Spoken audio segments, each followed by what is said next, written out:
مسیح میں آپ سب کی سلامتی ہو۔ خداوند کے زندہ اور پاک کلام میں سے پیدائش کی کتاب باب 28۔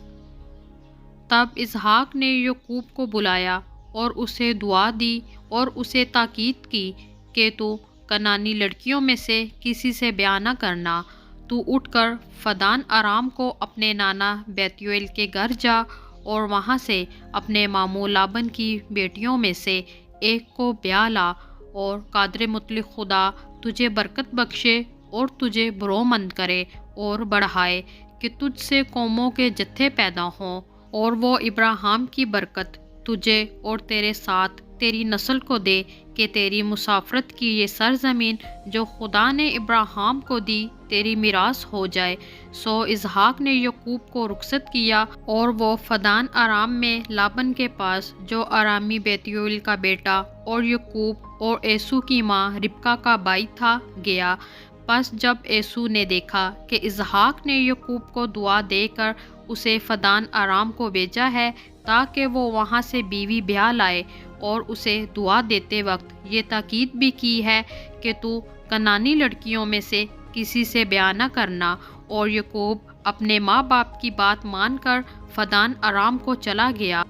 اور عیسو نے یہ بھی دیکھا کہ کنعانی لڑکیاں اس کے باپ اسحاق کو بری لگتی ہیں، تو عیسو اسماعیل کے پاس گیا اور مہلت کو جو اسماعیل بن ابراہیم کی بیٹی اور نبایوت کی بہن تھی بیاہ کر اسے اپنی اور بیویوں میں شامل کیا۔ اور یعقوب بیر سبا سے نکل کر ہاران کی طرف چلا اور ایک جگہ پہنچ کر ساری رات وہیں رہا، کیونکہ سورج ڈوب گیا تھا، اور اس نے اس جگہ کے پتھروں میں سے ایک اٹھا کر اپنے سرہانے دھر لیا اور اسی جگہ سونے کو لیٹ گیا۔ اور خواب میں کیا دیکھتا ہے کہ ایک سیڑھی زمین پر کھڑی ہے اور اس کا سرا آسمان تک پہنچا ہوا ہے، اور خدا کے فرشتے اس پر سے چڑھتے اترتے ہیں، اور خداوند اس کے اوپر کھڑا کہہ رہا ہے کہ میں خداوند تیرے باپ ابراہیم کا خدا اور اسحاق کا خدا ہوں۔ میں یہ زمین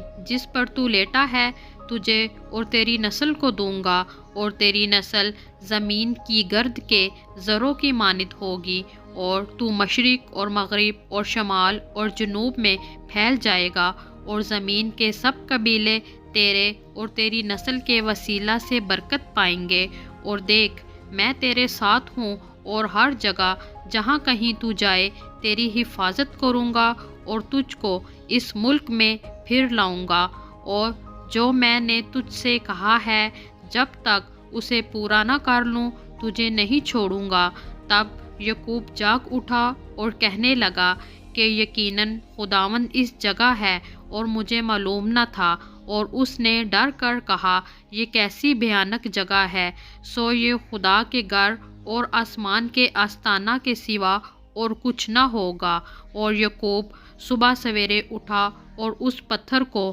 جسے اس نے اپنے سرہانے دھرا تھا لے کر ستون کی طرح کھڑا کیا، اور اس کے سرے پر تیل ڈالا، اور اس جگہ کا نام بیتیل رکھا، لیکن پہلے اس بستی کا نام لوز تھا۔ اور یعقوب نے منت مانی اور کہا کہ اگر خدا میرے ساتھ رہے اور جو سفر میں کر رہا ہوں اس میں میری حفاظت کرے، اور مجھے کھانے کو روٹی اور پہننے کو کپڑا دیتا رہے، اور میں اپنے باپ کے گھر سلامت لوٹ آؤں، تو خداوند میرا خدا ہوگا،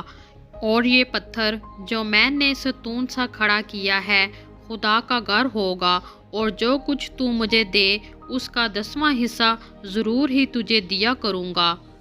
خداوند کے زندہ اور پاک کلام میں سے پڑھا اور سنا جانا ہم سب کے لیے باعث برکت ہو۔ خداوند کا شکر ہو، آمین۔